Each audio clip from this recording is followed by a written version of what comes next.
The following is a fan-based parody. Dragon Ball Z, and Dragon Ball GT are all owned by Funimation, Toei Animation, Fuji TV, and Akira Toriyama.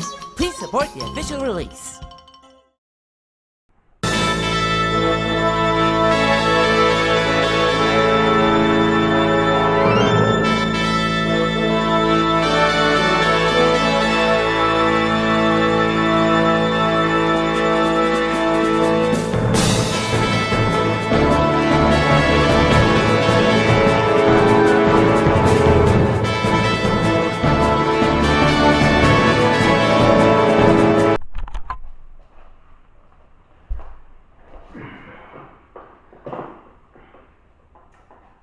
Hi everyone, and thank you for coming to my review of Dragon Ball Z, the anime series. That's right, we're reviewing an anime today. If you only know me for my last two and currently only reviews, you'll see that I only reviewed video games so far. The thing is, I'm enthusiastic to all sorts of different things. Not just games, I'm enthusiastic towards anime, cartoons, movies, and even comics. I want to review as many things as I can get my hands on. So that would mean you should be seeing games, movies, TV shows, and all sorts of media that geeks will get into. And with that out of the way, I am the beast, take one away and it becomes the best. And let's talk about Dragon Ball Z. Dragon Ball Z was made by a man by Akira Toriyama, who is now a well-known manga author. He did some work before Dragon Ball Z, but when it was Dragon Ball that got his name in the history books. Since then, he did some art for a few other famous game series, like Dragon Quest, Chrono Trigger, and even a small game called Blue Dragon. Toriyama has a very distinct art style, and his work is very recognizable. But if I were to critique it though, his hero characters are alright. They're fine. They're great. Set a standard where modern anime should follow. My small gripe though is with his creatures designs. They look a bit too weird and too goofy for my liking. For example, look at this character. They look great, look interesting, but the fact is, this is a guy. That thing's a guy?! But hey, that's just a small gripe, it's not that big of a deal. Now, I gotta point out I only got 3 seasons of the original series on DVD, which only leads up to the end of the Freezer arc, which is only about a third of the whole show.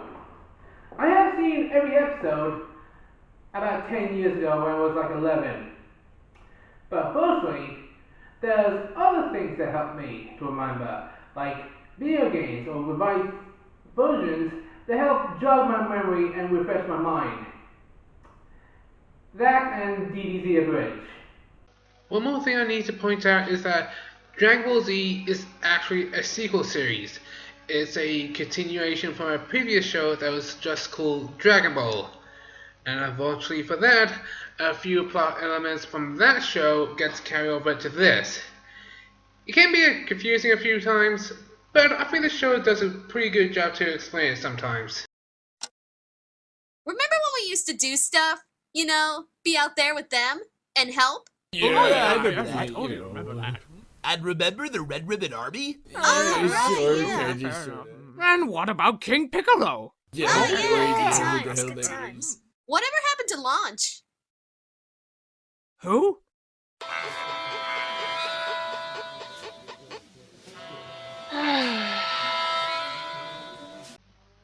Anyway, what's the story? Well, once upon a time, there was a boy called Goku. It was a nice young lad who liked to do martial arts. One day, he met a girl called Bulma who was on a treasure hunt for the titular Dragon Balls. These Dragon Balls are 7 mystical orbs that, once come together, will summon a mystical dragon called Shinwan who will grant you any one wish, with a few limitations. After that, Goku decides to travel for Bulma for a little while and travel the world on many adventures. He met some friends, stopped some bad guys, even became the world martial arts champion at one point. spoiler, he only won the World Martial Arts Championship once during the whole franchise. Anyway, Goku eventually grew up, found a woman that he really likes, and decided to start a family. And that's the plot of the original series. The plot of Dragon Ball Z starts off with Goku visiting his friends for a reunion party and shows off his new son to them, Gohan. However, Goku's brother Raditz appears and drops off a massive bombshell that Goku is actually an alien. Yeah, he's from an alien species called Saiyans, who are like space barbarians. They conquer other species' planets and sell them off to the highest bidder. They was feared and powerful throughout the galaxy until a meteor destroyed the Saiyan homeworld, wiped out most of the species, and only a few Saiyans survived. Anyway, Goku was actually sent to Earth with the intentions of conquering it. However, he hit his head as a baby, forgot that mission, gets abducted by a kindly old man, and grew up as he is now. Raditz did not like that idea, so he kidnaps Goku's son, threatens that unless he did the mission that he was sent to Earth to do, he won't see his son again. Yeah. But Goku says screw that idea and teams up with Piccolo, one of his old villains that he spares one time, and they both go on a rescue mission to save his son. However, Raditz was one tough fighter for the both of them, and they only barely win, but Goku has to sacrifice himself to achieve that victory. You heard that correctly. The main character dies, and this was within the first 5 episodes. Yeah. But don't worry, the main cast has Dragon Balls, which they can easily collect and wish Goku back to life. And no other bad thing will happen afterwards. I think he's dead, Vegeta. Big shocker, nobody cares. We're 10 times stronger than him anyway. We'll go to Earth, find the Dragon Balls, and kill everyone. And we'll be there within a year or so. Depending on filler, of course. Yep, more Saiyans are on the way. And like the clip said, they're 10 times tougher than Raditz. So that will make Raditz. Gonna put that here next to the other ones, and my collection is growing. Anyway, the main best fighters of Earth, as well Goku training in the afterlife, prepare themselves for the incoming Saiyan invasion. And that's about it for the first arc. You actually see them struggle as they train, and get to watch all those hard hours get put to the test with a few explosive results. Note, all of this was in the first 35 episodes, while the show is 291 episodes long. And things get only even more intense after that. I would give my thoughts on the story now, but I think I'm going to save that for later, as I'll be talking about certain themes within Dragon Ball Z. Right now, I want to give a bit more details on the characters. First, there's Goku, our pure-hearted protagonist who strives to be the very best and don't let anything distract him from protecting his loved ones. Son of a mother... You punched me in the face! You bit my tail! You punched me in the face! You bit my f***ing tail! Yeah, well, I still haven't used my shirt. Does that mean I win? Yes! Yes! You win! What do I win? Another bath! But I'm not dirt. Just tell me when you need to come up for air. Gohan, a bright young lad who didn't want to be a fighter at first, but was forced to become one as circumstances forced him into it. And despite developing into a great fighter as very much as his father, he never lost touch of his innocence. Abandon me for a year with Piccolo! Send me off into space! And the next time I get to see you, you lost your damn body? You're not even you anymore! I don't know where he gets that from. Piccolo, a mysterious green character who's following down a path of redemption at the start of the series. unintentionally, mind you. But he soon became a true hero of Earth that don't let anything break him from his stoic demeanor. Why didn't you dodge? But let's not forget about Krillin, who was Goku's best friend from childhood. He trained alongside Goku, put as much effort alongside Goku, and was absolutely no way to punch it back throughout the series. Right?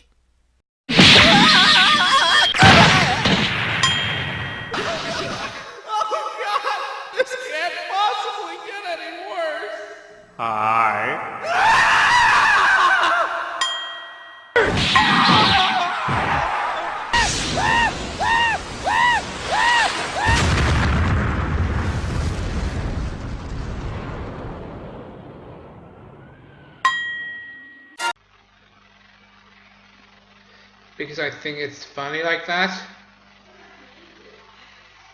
Oh, cut me some slack already, mate. At least the Vegeta is close to the source material. Tell me something. Which is your favorite internal organ? What an odd question. But if I had to choose, I guess I would have to say my liver. Funny that. See, I just read my official Saiyan handbook. All I have to do now is stay under the radar and not fly around like a jackass saying, "I've got a Dragon Ball!" I was gonna say come and get me Frieza, but that works too. With a little more jokes. Now, with the stories and characters out of the way, What about Yamcha? What about Yamcha? it's time to talk about the general presentation of the whole show. Now, Dragon Ball Z is a shonen adventure anime, so 75% of the show's effort has been placed within its fight scenes. Now, not every episode is a fight scene, but there is an abundance of them, and they go on for way too long.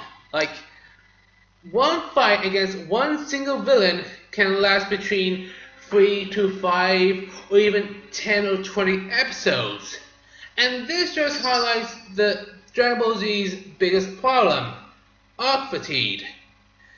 Arc fatigue is a issue within certain shows where they stay on one particular setting or one story arc for way too long. So long that the audience slowly becomes bored. You know, Gohan, it just occurred to me. Yeah, Krillin? We're still on Namek. What do you mean? Well, I mean, it feels like we've been here for like a year. But we've only been here for 6 days. I know, right? One infamous bad example that I can think of was a fight between Goku and Frieza, which, thank you for the spoiler warning, that after a sudden energy blast to the planet's core that they were on, Frieza states that the planet will explode within 5 minutes.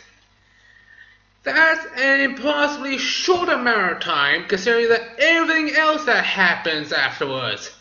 It was so stupid, in fact, that even Matt Pat from Film Fairy made a joke about it. Hello, Internet! Welcome to Film Theory, where 10 episodes, 3 hours, and thousands of power levels later, Namek finally exploded. In the arms of the angel. So, No, seriously, if the whole fight was under 5 minutes, it would have been something like this.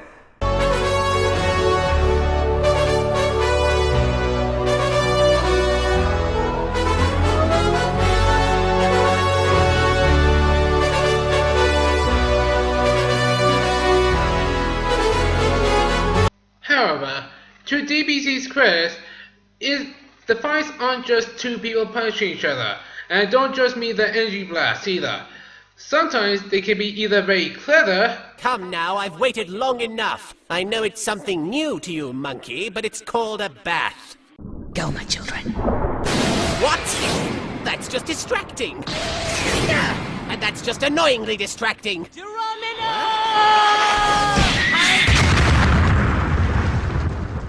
About time someone kicked you to the curb. Nice work, Brain. You're welcome. All very memorable with their fights. Now watch, Kakarot, as your life becomes inconsequential as I reveal my giant monkey form. My God, I thought he meant pig. And not every episode is a fight, of course. Sometimes you see the characters train and improve themselves. Other times are filler episodes where the show remembers it has side characters. They're decent enough just so they can break up the fights, but they are filler. Once they are done with, they are completely forgot about it and make the whole experience feel a bit pointless. And while I won't argue that they aren't, they are still nevertheless interesting sometimes. They help shows different aspects of the characters that you haven't seen yet before. Ha! Did you see that, Nappa? That was totally bad. What are you doing? I'm cuddling it, Vegeta. It's dead, Nappa. No! And I think that helps lead us to the last thing I want to talk about. The theme within Dragon Ball Z. You see, it isn't about grown men hating each other or yelling like they're constipated, wink wink, but it's more about determination, perseverance, and not letting overwhelming adversities to hold you down, because you can build yourself to become stronger. You see, Goku was not the strongest character at the start of the series. In fact, his alien race didn't thought anything special from him, didn't have any high expectations from him. His enemies constantly belittled him, saying, "You're just a low-class Saiyan warrior who can never overcome an elite," or "You're just a dirty monkey who's just destined to die." But Goku didn't let that deter him from his goal. He did train throughout his life to improve himself, and he didn't do it to spite anyone. He may enjoy fighting a little bit and enjoy training, but he also wants to protect his family, his friends, and the home that he loves. Even other characters who didn't get as much as success as Goku still put in the effort to improve themselves because they didn't let difficult challenges to stop them. As I was watching this old show during my latest watch through, I just see the characters' blood and sweat plastered across the screen. I saw characters grinding their bodies to the ground just to prepare themselves for the upcoming threats. I saw them surviving against the most deadliest attacks imaginable, but they aren't running away. I just love seeing this. I just love seeing heroes picking themselves up from the ground just by how many times they're being knocked down. I just think this is awesome. Yeah, but I just love seeing true heroic resolve and endless amount of determination. Despite sensing some strong flaws and not showing every aspect in the anime genre, Dragon Ball Z is still a strong recommendation for new anime fans. It has withstood the test of time and remains to be a strong face in the industry. Dragon Ball Z will always be an icon to anime. Thank you for watching. If you like this video, leave a like. If you want to comment, leave a comment. And if you want more fantastic videos in the future, don't forget to subscribe. Thanks for watching. Final Flash.